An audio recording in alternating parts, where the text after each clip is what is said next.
자, 이제 때가 된 것 같습니다. 그래서 이제 좀 제대로 지금 독일이 그 숄츠 찬슬러니까 수상이겠죠. 숄츠가 이제 제대로 된 방공 시스템을 주겠다 그럽니다.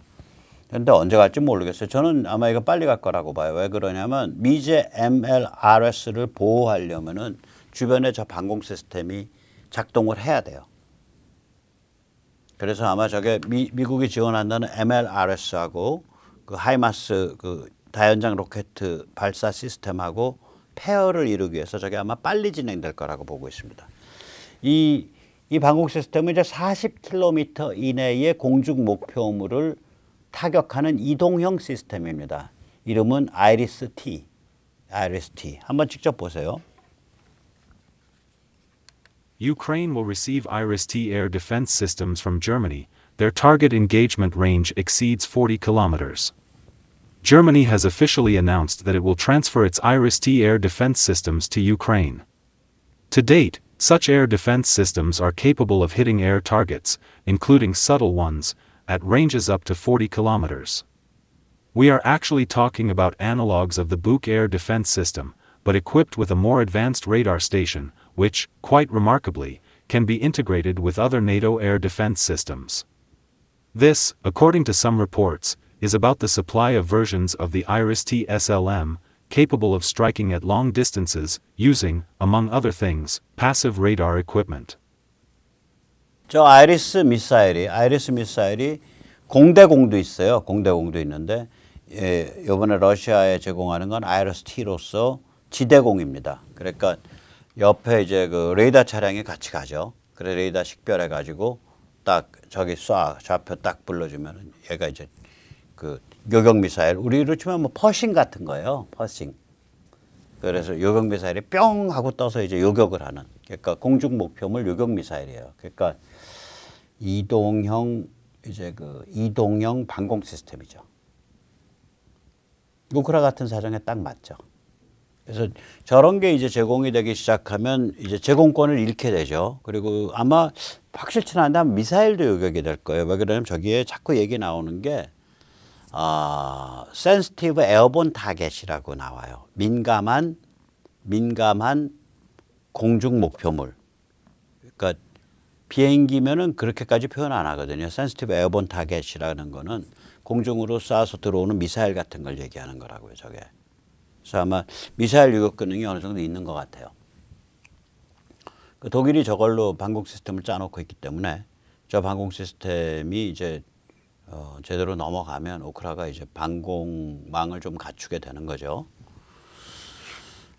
제대로. 지금 우크라는 저 방공 시스템이 그 러시아제 S-300인가 뭐 S-400인가 그래요. 러시아제. 근데 이제 그게 지금 있는 러시아제 미사일을 다 쏘고 나면 저 S-300인가 400은 또 롱 레인지예요. 멀리 가요. 근데 그걸 다 쏘고 나면 쏠 실탄이 없는 거예요. 그 슬로바키아인가 거기서 슬로베니아인가 뭐 거기서 자기들이 갖고 있던 걸 또 한 무더기 줬죠.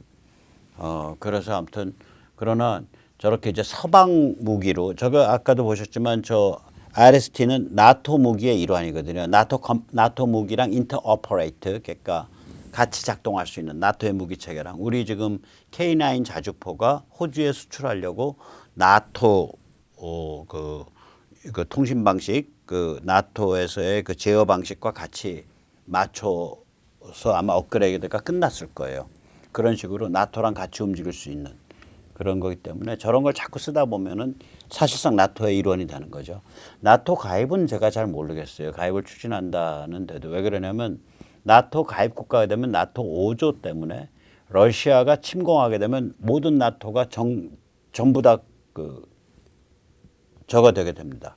그러니까 나토 가입을 한다는 얘기는 러시아랑 일종의 demilitarized zone, 그러니까 우리 같은 그 DMZ 같은 게 설정이 돼야 되고요. 충돌이 없도록 굉장히 상호 감시가 일어나야 돼요. 그러지 않으면 진짜 큰 전쟁 나요. 나토 가입하게 되면. 그 다음에 이제 아까도 이제 바이든이 말을 했죠. 바이든이 그 MLRS 그러니까 하이마스 그러니까 미국의 최첨단 다연장 로켓 발사 시스템을 제공한다 그랬는데 똑같이 이제 나오고 있는 얘기가 공격과 감시 겸용 육군 드론을 제공한다고 합니다. 왜 육군 드론, 육군을 왜 강조했냐? 공군 드론은요, 믿거나 말거나 미국 내에 있는 공군 기지에서 조정이 됩니다. 예를 들어서 뭐 네바다에 있는 공군 기지, 크리치 공군 기지에서 저기 중동에 있는 드론을 원격 조정해요. 공군은 체제가 그렇게 돼 있어요. 공군은 지상 베이스가 약하기 때문에 따로 지상 베이스에서 드론을 조정한다는 게 의미가 없잖아요. 어차피 원격에서 조정한다 해가지고 공군은. 그러니까 공군은 미국 본토에 있는 공군 기지에서 뭐 아프간에 있는 드론이라도 거기서 조정하는 거예요. 위성으로 딱 보면서 그 영화에서 보듯이. 그러면 이제 공군 드론을 육군이 작전을 하면서 공군 드론을 요청해야겠어. 그럼 벌써 육군에서 뭐 육군 위로 올라가서 공군으로 건너뛰어서 공군에서 또 아래로 내려가서 해서 이렇게 돌면서 이제 그 커뮤니케이션이 벌써 몇 단계를 거쳐서 이게 작전이 진행되는 거잖아요. 그러면 뭐 오케이 우리가 드론 띄워서 너희 뭐 12시간 빌려줄게 뭐 이렇게 해서 진행되는 그런 복잡한 그 결제 과정, 의사결정 과정을 거치게 되겠죠. 반면에 육군 드론은 현장에서 직접 지휘를 해요. 조정을 해요, 저걸. 그러니까 훨씬 더 편안한 거죠. 우리가 인터넷에서 무슨 인터넷 화상 회의를 하는 것과 얼굴을 맞대고 회의할 때가 다르듯이 육군의 입장에서는 공군 드론을 쓴다는 건 인터넷 화상 회의하는 거고요. 육군 드론을 쓴다는 건 내 앞에서 드론 조정 군인이 같이 일을 하면서 조정하는 거죠. 그래서 육군 드론이 저게 이제 그 체제가 아주 고도화되지 않은 체제를 가지고 있고 유연하게 움직여야 될 때는 저 육군 드론이 훨씬 유리하다고요. 이제 드론에는 주로 감시 정찰 위주. 감시라는 거는 타겟을 정해놓고 지켜보는 거예요. 그 서베일런스. 정찰은 타겟이 안정된 상태에서 상황이 어떠나 그걸 뚫레 보는 게 레코그너스. 그러니까 정찰이에요. 군사 용어로. 근데 이 공격과 감시를 드론이 동시에 겸용을 할 수 있는 육군 드론입니다. 저게 이제 모델이 MQ-1C라는 모델인데 최장 42시간까지 제공을 합니다. 모델이 저 아래급 모델, 그러니까 같은 MQ-1C인데 MQ-1C 두 가지 모델이 있어요. 그 중에 좀 하급은 25시간 제장을 하고 저기에 헬파이어 공대지 미사일을 네 발 장착하는데 헬파이어 공대지 미사일이라는 게 길이가 한 160cm 되고요. 무게가 한 50kg 나갑니다. 저거 200kg를 배에다가 달고 뜨는 큰 드론이에요.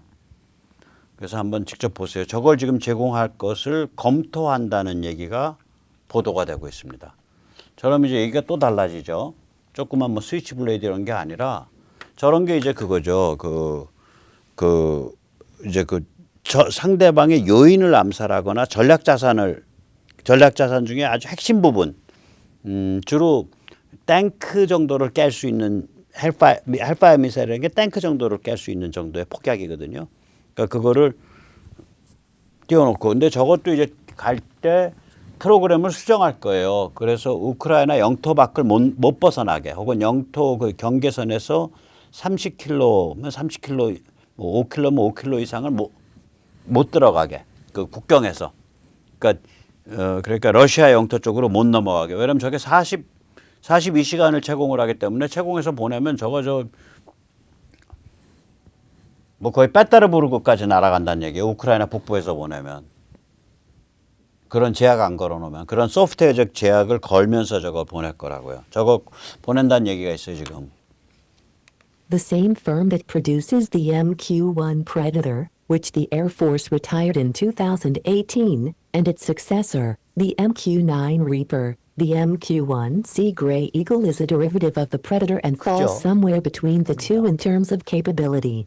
Armed with up to 4 Hellfire missiles or a mix of other munitions, the Gray Eagle also carries a suite of surveillance gear that includes signals intelligence equipment and high-resolution cameras that can read a license plate from 15,000 feet. The basic Gray Eagle can fly for up to 25 hours, while an extended-range version has a maximum endurance of 42 hours. A second factor, according to sources familiar with Echo Company's operations, is that, unlike the Air Force's armed drones, which are remotely piloted at Creech and Nellis Air Force bases in Nevada, The Grey Eagle pilots are deployed in the combat theaters as part of the JSOC task forces that run counter-terrorism campaigns and hunt high-value targets. Using Air Force drones is like you're leasing an aircraft for 12 hours from Creech Air Force Base, said the retired senior Army aviation officer. 이게 이제 그러니까 이런 것들을 이제 한 걸음 한 걸음 높여가고 있는 거예요. 한 걸음씩. 그래서 아까 이제 말씀드렸듯이 되게 아마 그런 모델들 아까 제가 이제 이런 모델 그러니까 푸틴을 덫에 빠뜨린 거, 덫으로 끌어들인 거죠. 이 미국 그러니까 이 러시아의 그 흉악한 마피아 자본주의가 받들고 있는 인세의 신, 지상의 신 푸틴, 그리고 푸틴이 이끄는 러시아의 흉악한 침략적인 마피아 자본주의, 얘를 덫에 딱 집어넣어야 되는데 그 덫을 우크라이나를 통해서 짠 거예요. 그래서 제가 요즘 이 상황을 보면서 왜 미 국무부의 직업 외교관들이 트럼프에 대해서 그렇게 반발했는지를 그 사정을 그러니까 알겠더라고요. 그 직업 외교관들의 입장에서 보면 그 무시무시한 사람들인데 지금 우크라이나를 중심으로 어떤 종류의 작전을 쭉 장기적인 그림을 그려가고 있는데 트럼프가 퍽 튀어들어서 야, 그거 원칙 아니잖아 하는데 그것도 괜찮은데 어저께 말씀드렸지만 그 우크라이나 대통령에게 바이든을 공격할 수 있는 그 헌터 바이든과 바이든에 대한 우크라이나 내부의 수사를 진행해 달라라고 이야기를 한 게 국무부 브레인들의 관점에서 보면 선을 넘었다라고 느껴졌을 거라고요. 그건 미국 국내에서 정치 투쟁으로 풀어야지 이 화약고 같은 우크라에 왜 그거를 끼어 팔기를 하냐 이렇게 되는 거죠. 그 끼어 팔기가 퀴드 프로 코잖아요. 그러니까 직권 남용에 의한 압력 행사.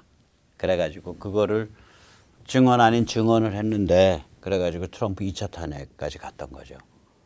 그러니까 이 우크라이나가 그러한 그 러시아를 그냥 함정에 빠뜨릴 수 있는 거대한 함정, 거대한 덫이 된 거예요. 실제로는 그게 의도했는지 안 의도했는지. 그 푸틴이 이제 마음이 조급하니까 이제 중간 선거가 지나고 나면 MTR이 이기고 그러고 나면 다시 저유가 시대 되고 그러고 나면 다시 러시아는 손발이 묶이고 그렇게 되면 우리 위대한 슬라브 민족이 반드시 그 확보해야 되는 우리의 삶의 공간 레벤스라움 걔들 용어로는 역사, 문화, 영적 공간인 우크라이나를 놓치게 되고 그러면 지금 아니면은 일 저지를 때가 이제 시간이 기회가 없는 거고 지금 저질러 버린다 침공한다 해서 뻥 하고 들어간 거예요.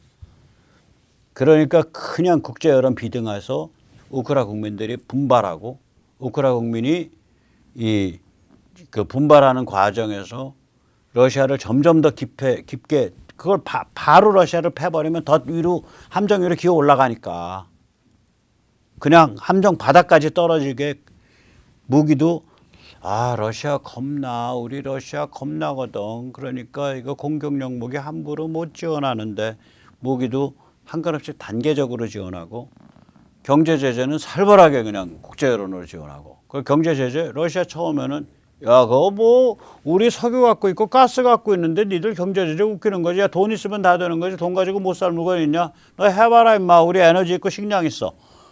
그리고 우습게 봤다가 이게 경제 제재가 전면화되니까 지금 경제가 배가 갈려가지고 내장이 끌려나가는 상태가 된 거예요.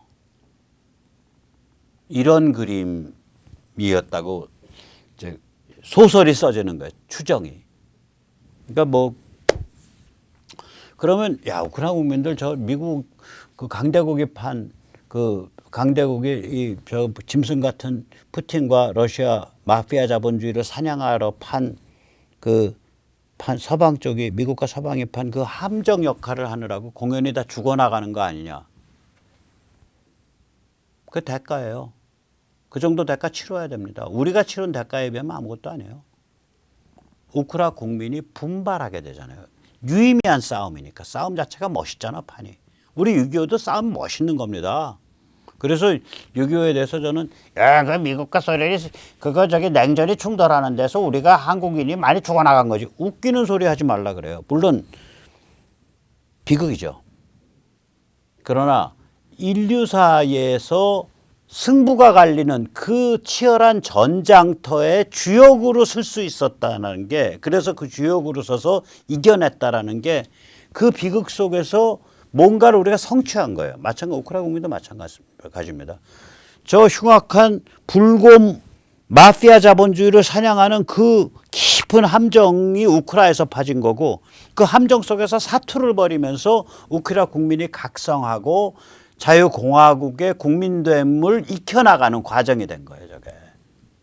그러니까 이 커멘테이터들 현장에 있는 사람들 이런 우크라이나 국민 본 적이 없다는 거야.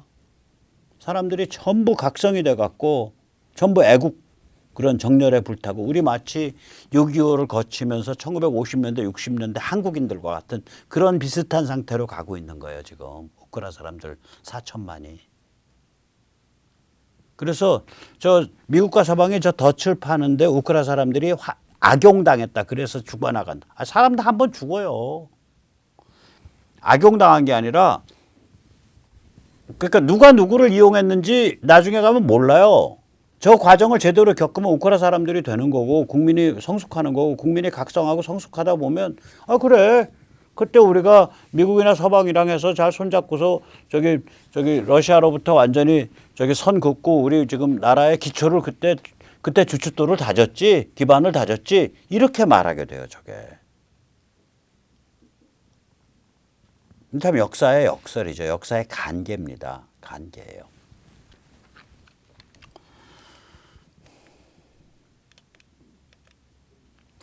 자, 세계 이렇게 엄청 변하고 있습니다. 진짜 유럽, 진짜 글로벌리즘이 등장하고 있죠. 어저께 말씀드렸지만 유럽 600년 역사 최초로 주권 국가가 강화되면서 동시에 그 주권 국가들이 현대 자유공화국이라는 가치를 공유해서 협력하는 상태. 유럽 600년 동안 서로 잡아 죽이느라고 정신 없었어요. 그러니까 너무너무 잡아 죽인 끝에 맨 마지막에는 유대인을 600만 잡아 죽이고 그런 거 아니야. 그래가지고 그 다음엔 45년엔 넋이 빠져가지고 늙은 유럽이 돼버렸단 말이에요. 근데 이 세상이 2022년에 야, 우리 유럽을 저 불곰 마피아 자본주의 깡패들이 밟어? 우리 유럽에서 맨날 와서 일하고 여행 다니는 우크라이나를 밟어? 거기 유럽의 문턱이야, 임마. 야, 힘 모아서 저 불곰 저 마피아 자본주의 저 깡패들 저 무찔러. 그러고 전부 스크럼 걸고 튀어나가는 거예요, 지금. 심지어는 스웨덴과 핀란드 같은 중립국가마저도. 자, 이렇게 되니까 이제 유럽이 글로벌리즘의 본산이거든요, 사실은. 왜 그러면 글로벌리즘 본산이 될 수밖에 없는 게, 유럽에서 이때까지 600년 역사라는 게 국가를 사랑하고 국가의 주권을 강화하고 국가를 힘을 기르면 전쟁으로 갔어요, 항상. 그러니까 야, 주권국가 약화시켜 EU 중심으로 해서 다 모이고, 애국 뭐 국가 이건 다 악이야, 그런 건 입도 뻥끗하지 마. 그 국가주의라 그래. 거기서 한 걸음만 나가면 바로 파시즘, 나치즘이야. 입도 뻥끗하지 마. 이런 분위기였단 말이에요. 지난 1945년 이후 지금까지 거의 80년이. 그리고 그게 특히 냉전 이후 더 심해졌고, 그 글로벌리즘 2.0일 때 91년에서 2022년 사이에 그때 무한해체 글로벌리즘이에요. 야, 남녀 구분도 없애고 애국심도 없애고 국가도 없애고 전통도덕도 없애고 그냥 막 가면 돼. 그거 그렇게 하면 안 된다고 주장한 사람들의 대부분은, 주장한 세력의 대부분 또 친러야. 헝가리의 빅토르 오반, 이탈리아의 북부동맹 노르드레가, 프랑스의 르팽, 그 친러란 말이에요. 애국하고 국가주의하고 전통도덕하는 건. 그게 참 아이러니죠. 친러에 가서 붙을 수도 없고 애국 좋고 전통도덕 좋다고. 그렇다 그래서 이 무한해체 글로벌리즘에 가서 붙을 수도 없고 그런 상태였던 거예요. 30년이 유럽이. 그게 글로벌리즘 2.0이에요. 1.0은 1945년에서 1990년까지 식민지 다 독립되고 유엔 만들어지고 관세 및 무역에 관한 일반협정 만들어지고 1973년에는 스위프트 국제간 은행 국제적 규모에 있어서의 은행 간 결제 시스템 만들어지고 지금 이제 3.0이 주권 기반 글로벌리즘, 가치 기반 글로벌리즘이 우크라 사태를 계기로 튀어나오는 거예요. 그 증명이 되고 있는 거예요. 이런 게 한번 증명이 되면요, 무슨 일이 벌어지냐. 어저께 잠깐 말씀드린 거를 잠깐 요약해서 다시 드리겠습니다. 이때까지 미국의 그 세계 월드 시스템에 대한 프레임은 2+2예요. 메이저 두 개는 네오콘과 네오리버럴입니다. 그러니까 민주당 글로벌리스트들. 네오콘은 공화당 글로벌리스트들. 우파 좌파. 민주당 글로벌리스트들은 클린턴 오바마. 공화당 글로벌리스트는 아들 부시, 아버지 부시. 네오콘. 그래서 이게 이제 그게 메인의 두 가지 흐름이고 그거 싫어. 그냥 우리끼리 우리만 좀 신경 쓰고 살아보자. 이게 이제 고립주의죠. 버니 샌더스. 왼쪽엔 버니 샌더스. 그걸 반영하는 약간 오른쪽 성향의 현실주의 아주 냉혹한 국제 초강국 그 지정학 얘기하는 세계적 석학 미어샤이머. 그러니까 고립주의죠. 그래서 트럼피즘은 뭐 이렇게 많이 잡탕으로 좀 섞어놨어요. 고립주의 바탕에 좀 많이 깔아놓고 거기다가 네오콘도 집어넣고 뭣도 집어넣고 해서 좀 잡탕이에요. 이 네 개의 이름. 그러니까 고립주의와 트럼피즘은 이 오프슈트죠. 옆가지고 메인은 네오콘이나 네오리버럴이냐예요. 이 네 개의 흐름이 저렇게 판이 바뀌면 전부 글로벌리스트 3.0으로 모이는 거예요. 그래서 앞으로 글로벌리스트 욕을 하실 때도 비판을 하실 때도 야 쟤들이 바뀔 수도 있어. 이 가능성을 열어놓고 비판을 하세요. 왜 그러냐면 글로벌리스트라는 건 울트라 초초 슈퍼 엘리트들이거든요. 초초 슈퍼 엘리트들의 특징이 뭐냐면 입장 바꿔도 걔들은 여전히 힘 있는 자들이에요. 입장 바꾸겠다고 마음을 먹으면 바꾼다고요. 저것 때문에. 여러분 지금까지의 파트너십은 친중, 지노파일, 중국 사랑, 러시아 사랑, 악마 내러티브 이렇게 패키지 짜가지고 한 30년 동안 해먹으면서 30년 동안 서방 주권국가, 미국의 주권 체제를 약화시키는 방향으로 했다고요. 그러다 보니까 중국이 사고치네 시진핑이가. 그러다 보니까 저기 누구야 저기 러시아에 저기 푸틴이 사고치네. 저 큰일 날 놈들이 있어요. 근데 이렇게 보니까 트럼프가 여기저기 금가게 만들어 놓고 적당한 거 많이 제시를 해놨네. 트럼프가 저기 이렇게 셰일 혁명도 현실화 시켜놨고 그래서 유가를 어느 정도까지 낮출 수 있는가도 보여줬고 트럼프가 미중 전쟁으로 틀도 해놨고 오케이 그러면은 우리도 자유주권 공화국으로 트럼프보다 더 트럼프스럽게 입장 좀 바꿔볼까 이럴 수 있다니까요. 저게 굉장히 다이내믹한 거예요. 지금 무슨 상황이 펼쳐질지 몰라요. 그래서 우리가 이재명이 아니라 윤석열 대통령을 뽑은 거가 천만다행입니다. 너무 상황이 다이내믹하기 때문에 약간 좀 이상한 사람이 있으면 이거 전쟁으로 끌고 들어가고 나라 망하는 대로 끌고 들어가는 거예요. 그리고 이제 이 과정에서 우리가 이제 저기 함정에 빠져가지고 러시아가 거의 빈사 상태에 가는 과정. 또 이 과정에서 어저께 피터 자이안 말씀 전해드렸지만 지금 러시아에 취하는 저런 경제 제재를 중국에 대고 취하면은 1년 안에 5억 명 굶어 죽는다고 피터 자이안이 말하잖아요. 러시아 중국이 무력화되는 거거든 이제. 그거 다 아는데 너 침공해봐.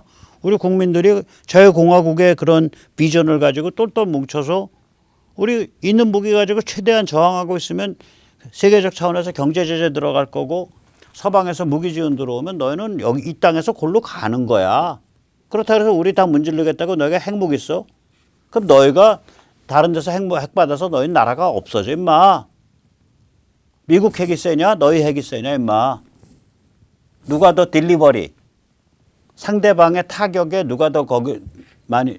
중국은 미국 본토에 핵을 딜리버리하는데 제한이 많아요. 미국은 어마무시하죠. 코앞에까지 다 전략 자산이 와 있잖아요. 그리고 중국이 전부 해안에 몰려 있잖아. 그걸로 가죠. 핵은 못 쏜다 이거지. 우리 버티는 것 때문에 핵을 못 써. 그럼 핵이 없다는 상태에서 너 우크라하고 세계 2위 군사대국인 러시아하고 싸우는 거 봤지? 맞짱 뜨잖아. 그래 맞짱 떠. 너희 한번 죽어봐. 타이완이 그러고 있고요. 일본도 지금 그러고 한국도 지금 마음속으로 한국인들이 본능적으로 느낀다고요. 여기에 눈치가 빠르기 때문에. 그 러시아, 중국은 이제 골로 간 거예요, 이제.